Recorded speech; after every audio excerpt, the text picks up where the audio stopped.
अस्सलामुअलैकुम नाजरीन, H news Hindi bulletin में आपका स्वागत है। नजर डालते हैं आज की खास खबरों की ओर। SC/ST एक्ट कोर्ट के फैसले के विरोध में आज भारत बंद। रेल पटरियों पर जमा हुए लोग, जगह जगह प्रदर्शन। इराक में मारे गए 38 भारतीयों के अवशेष आज भारत पहुंचेंगे।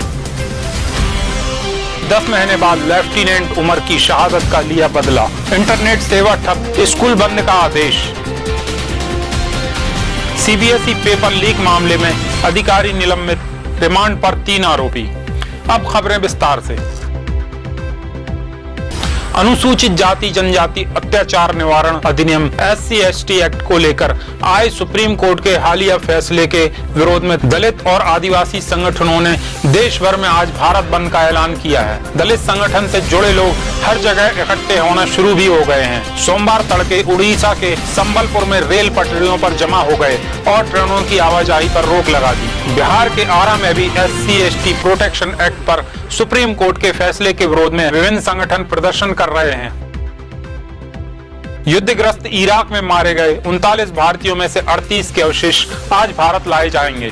इसके लिए विदेश मंत्री VK सिंह रविवार को इराक पहुंचे, जहां उन्हें सभी के अवशेष सौंप दिए गए हैं। इनमें से पंजाब के 27, बिहार के 6, हिमाचल के 4 और बंगाल के 2 लोग शामिल हैं। जानकारी के मुताबिक 39 में शव के DNA सहित अन्य जांच की प्रक्रिया पूरी नहीं हो पाई है। ऐसे में इसके लिए बाद में प्रयास किए जाएंगे। 4 साल उनकी वेट करते रहे, उसी वे में ये अब इसकी मॉर्टर रिमेन्स की वेट कर रहे हैं।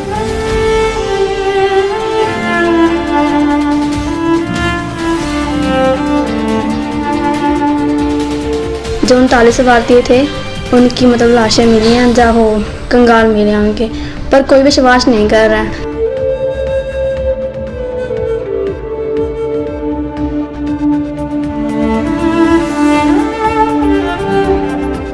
VK सिंह ने बताया कि परिजनों को भी किसी प्रकार का शक न हो, इसलिए शव सौंपते समय उन्हें सबूत भी उपलब्ध कराए जाएंगे।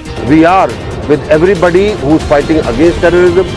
We understand the consequences.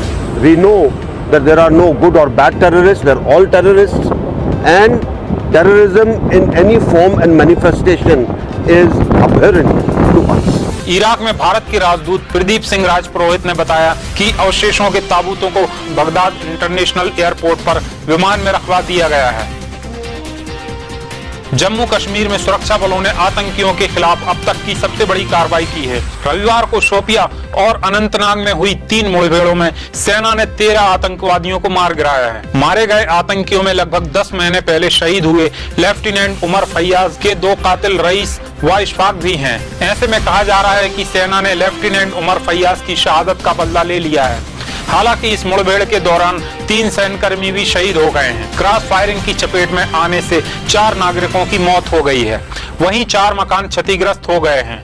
नहीं, ऑपरेशन कंप्लीट हो गए तीनों, और जैसे आपने कहा एक आतंकी अनंतनाग में मारा गया था और 7 टारगेट शोपियां में और 5 बॉडी काचीपुरा से मिली है। शोपियां से टोटल 7, 5, 12 और 13 आतंकी मारे गए हैं। एक को जिंदा पकड़ा गया था अनंतनाग जलगाम में, और अनफॉर्चुनेटली आर्मी के 3 जवान शहीद हुए हैं, और बेल्टिंग की वजह से सिविलियन कैजुअलिटी हो गई। अनफॉर्चुनेट जो जिसको कोशिश की अवॉइड करने की, लेकिन 4 सिविलियन की डेथ हुई है। 4 आर्मी के जवान भी इनको से इंजर हुए हैं। तो ये आज का 3 एनकाउंटर्स का ब्यौरा रहा। मुठभेड़ के दौरान हिंसक भीड़ को काबू करने के लिए फायरिंग करनी पड़ी। हिंसक झड़पों में 50 से ज्यादा लोग जख्मी हो गए हैं, जिनमें से 6 को गोली लगी हुई है। केंद्रीय माध्यमिक शिक्षा मंडल बोर्ड CBSE की 10वीं गणित और 12वीं के अर्थशास्त्र पेपर लीक मामले की जांच हो गई है। मामले में CBSE का एक अधिकारी निलंबित कर दिया गया है, जबकि क्राइम ब्रांच की SIT ने बबाना स्थित पब्लिक स्कूल के 2 शिक्षकों और कोचिंग सेंटर के ट्यूटर को गिरफ्तार किया है। मानव संसाधन विकास मंत्रालय के सचिव अनिल स्वरूप ट्वीट कर इसकी जानकारी दी है।